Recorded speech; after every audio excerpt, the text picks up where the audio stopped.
This video is brought to you by the Brown Lab at Virginia Tech.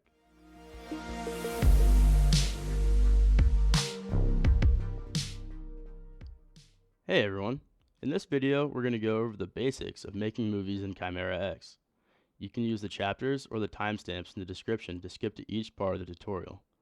A link to the written version will be posted below as well.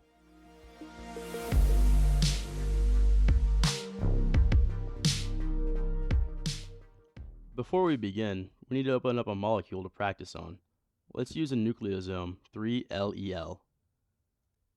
You can type open 3LEL in the command line, or you can go to rcsb.org to download the PDB file manually. Now that we have our model open, let's start by changing the background color to white. Next, go to the molecule display menu and select Show Cartoons and Hide Atoms. Let's zoom out just a touch, and in the command line, type turn x 90.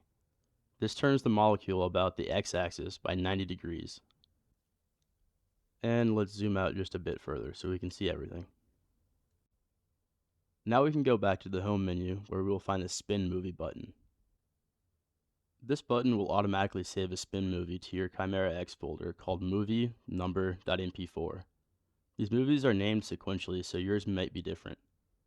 If you're not sure where your movie was saved, you can check down here in the bottom or in the log. It'll tell you the file path and the file name.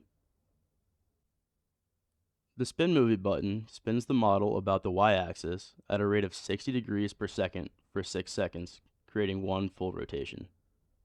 This option doesn't allow for any customization, but it's a quick and easy way to visualize small models.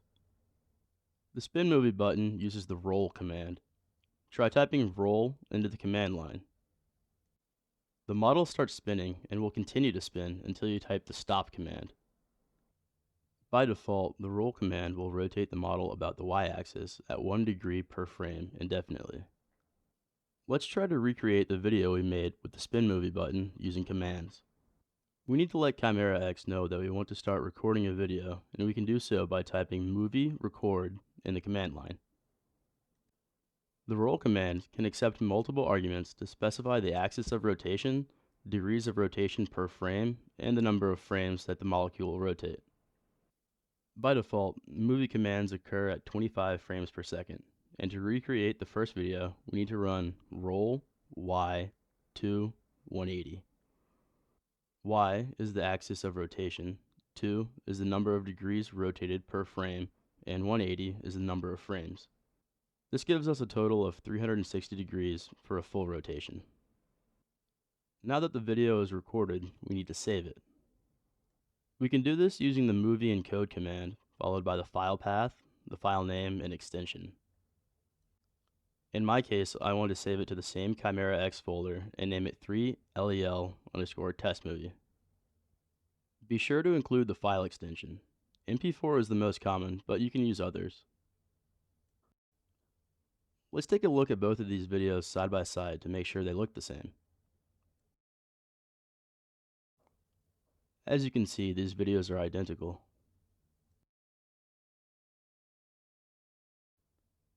That's all for this video. Be sure to check out our next tutorial where we explore the different commands you can use to make custom movies. Thanks for watching.